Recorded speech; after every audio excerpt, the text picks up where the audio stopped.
Hello students. आप chapter गति की पढ़ रहे हैं, कैनेमैटिक्स। इसमें आज का टॉपिक है गति का आलेखी निरूपण, ग्राफिकल रिप्रेजेंटेशन ऑफ मोशन। तो कैसे निरूपण करते हैं? गति का आलेखीय निरूपण करने के लिए यानी कि आलेख के रूप में व्यक्त करने में स्वतंत्र निर्देशांक को एक्स अक्ष पर दर्शाते हैं, जबकि प्रतंत्र डिपेंडेंट निर्देशांक को वाई अक्ष पर। तो जो स्वतंत्र निर्देशांक है उनको एक्स अक्ष पर, और जो प्रतंत्र निर्देशांक है यानी कि जिसका मान दूसरे पर निर्भर करता है उसको वाई अक्ष पर दर्शाते हैं।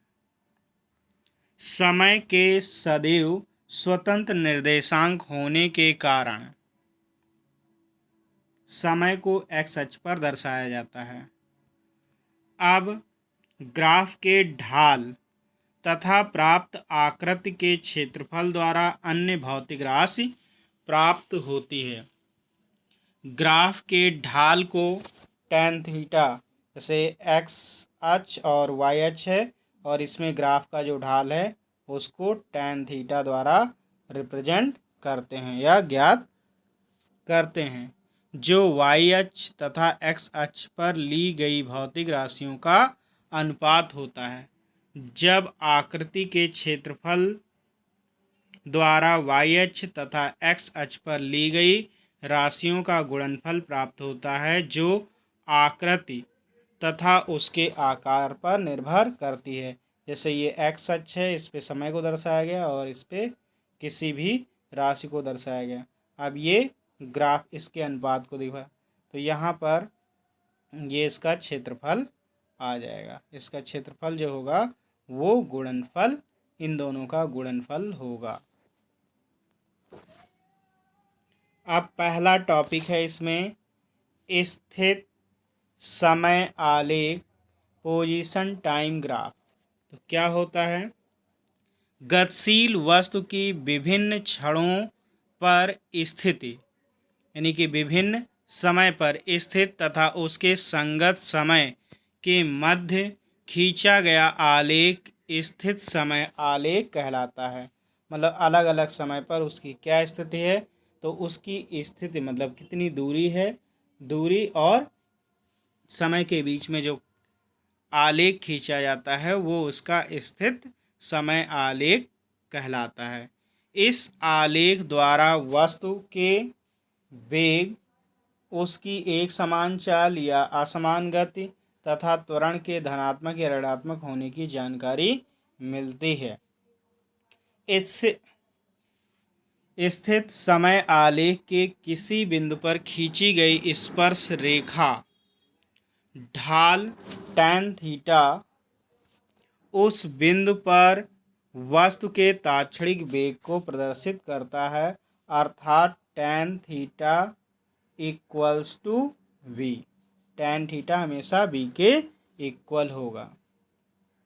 पहली कंडीशन ये है जब कण विराम अवस्था में है।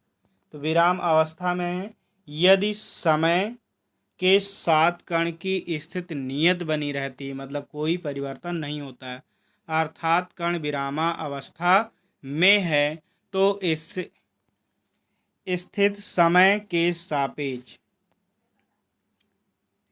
स्थित समय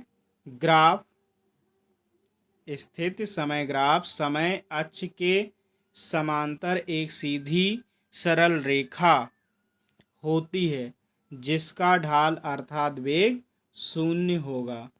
अतः यहाँ से हम लिख सकते हैं v इक्वल्स टू tan 0, और tan 0 की वैल्यू 0 होती है, यानी कि v इक्वल्स टू 0।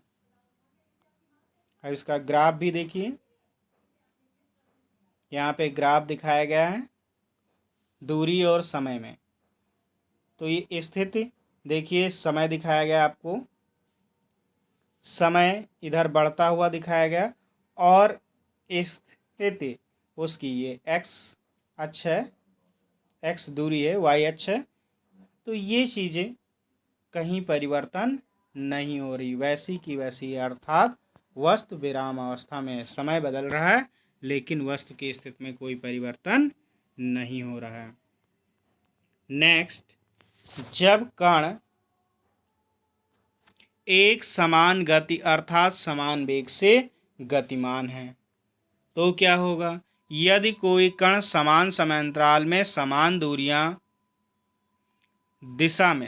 दिशा में तय करता है अर्थात कण एक समान वेग से गति करता है तो स्थित समय ग्राफ एक सरल रेखा के रूप में प्राप्त होता है जिसका ढाल अर्थात वेग नियत होता है। अब इसमें भी पहली कंडीशन, जब कण धनात्मक वेग से गतिमान है तो स्थित समय ग्राफ का ढाल धनात्मक होगा, परंतु थीटा इक्वल्स टू नियत थीटा इज लेस देन 90, ये धनात्मक होगा और बी भी धनात्मक होगा और ए उस स्थिति में 0 होगा। इस रेखा का ढाल जितना अधिक होगा उतना अधिक कण का वेग होगा। तो देखिए यहाँ पर क्या है, स्थित समय ग्राफ। अब यहाँ पर आपको टी दर्शाया गया है, ये आपका टी हो गया और ये दूरी हो गई, स्थिति दर्शाई गई है। तो यहाँ से जैसे जैसे समय बदल रहा उसका बदल रहा है तो ग्राफ एक इन दोनों का अनुपात दिखाएगा, एक सरल रेखा आया है जिससे थीटा कोण बना रहा है और ये लेस देन 90 है तो इसकी वैल्यू जो होगी v की वैल्यू कैसी होगी? धनात्मक होगी। लेकिन b में कोई परिवर्तन नहीं हो रहा, एक समान है इसलिए त्वरण इसका 0 होगा। नेक्स्ट, जब कण ऋणात्मक वेग से गतिमान है तो स्थित समय ग्राफ का ढाल ऋणात्मक होगा। इसमें कण के निर्देश बिंदु की ओर लौटता है। अब निर्देश बिंदु की ओर वापस लौटेगा, यहाँ थीटा ग्रेटर देन 90 और ये 90 हो गया तो ऋणात्मक होगा तो बी भी ऋणात्मक होगा, लेकिन ए में कोई परिवर्तन नहीं होगा, ए 0 होगा। जैसा कि यहाँ पर ये दिखाया गया है, ये कितना बना रहा है? ग्रेटर देन 90, ये 90 से ग्रेटर एंगल बन रहा है। तीसरा, जब कण परिवर्ती वेग से गतिमान है तो इसमें पहला टॉपिक है धनात्मक दिशा में गतिशील त्वरित कण अर्थात धनात्मक त्वरण के लिए। धनात्मक त्वरण के लिए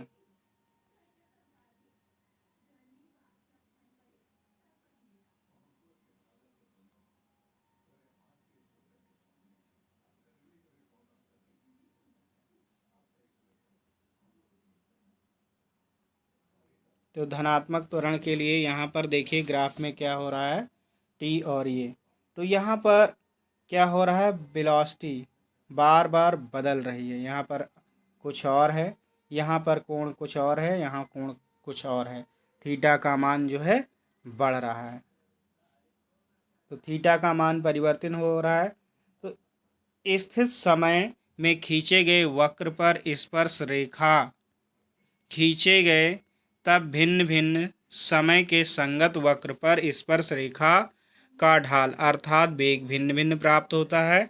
अब आपने ये चित्र से प्राप्त कर लिया है, tan theta 2 is greater than tan theta 1 अर्थात बिंदु बी पर स्पर्श रेखा का ढाल tan थीटा 2 और बिंदु ए पर स्पर्श रेखा के ढाल tan थीटा 1 से अधिक है, जिससे समय वृद्धि के साथ ढाल अर्थात वेग बढ़ रहा है अर्थात कण त्वरित हो रहा है, अतः त्वरण कैसा होगा? धनात्मक होगा। फिर दूसरा है बी ऋणात्मक दिशा में।